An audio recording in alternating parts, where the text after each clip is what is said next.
بسم اللہ الرحمن الرحیم۔ السلام علیکم۔ کسی ملک میں ایک بادشاہ حکومت کرتا تھا۔ بادشاہ اپنی بیوی سے بہت محبت کرتا تھا۔ وہ ہر بات بیوی کی مانتا تھا۔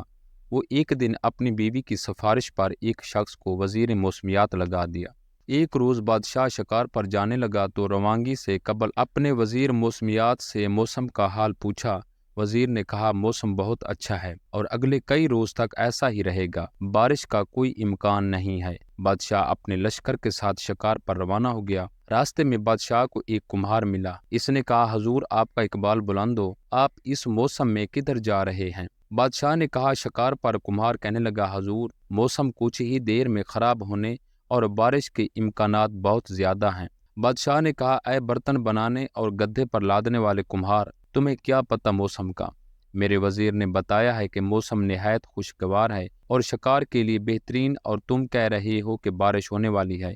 بادشاہ نے بہت غصہ سے کہا اور حکم دیا کہ کمہار کو 2 جوتے لگائے جائیں۔ حکم کی تعمیل ہو گئی۔ بادشاہ شکار کے لیے جنگل میں داخل ہو گیا۔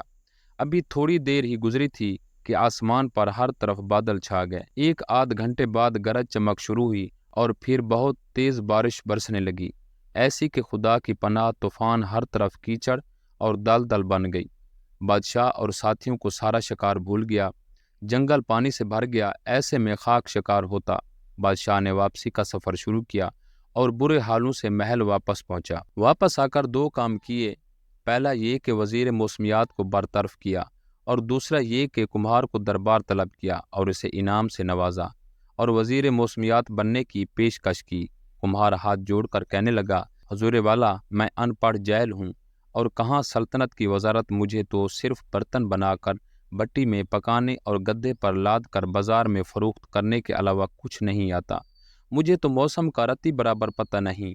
ہاں البتہ جب میرا گدھا جب اپنے کان ڈھیلے کار کے نیچے لٹکائے تو اس کا مطلب ہوتا ہے کہ بارش ضرور ہوگی۔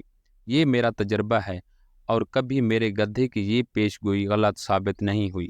بادشاہ نے کمہار کے گدھے کو اپنا وزیر موسمیات مقرر کر دیا۔ تو دوستو سنا ہے گدھوں کو وزیر بنانے کی ابتدا تب سے ہوئی۔